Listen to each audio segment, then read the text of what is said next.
அதிகமான தலையீடு செய்வது, தனிப்பட்ட விஷயங்களில் கருத்து கூறுவது, ஒப்பிட்டு பேசுவது, பொறாமை கொள்ளுவது, பின்னால் குறை கூறுவது, தேவையில்லாத ஆலோசனை வழங்குவது, குடும்பத்தில் சண்டை ஏற்படுத்துவது, பண விஷயங்களில் அழுத்தம் கொடுப்பது,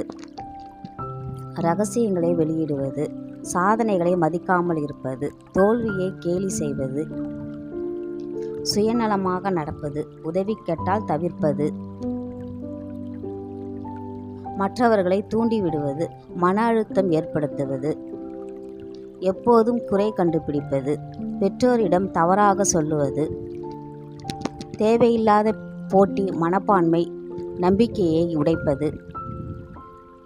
குடும்ப ஒற்றுமையை பாதிப்பது,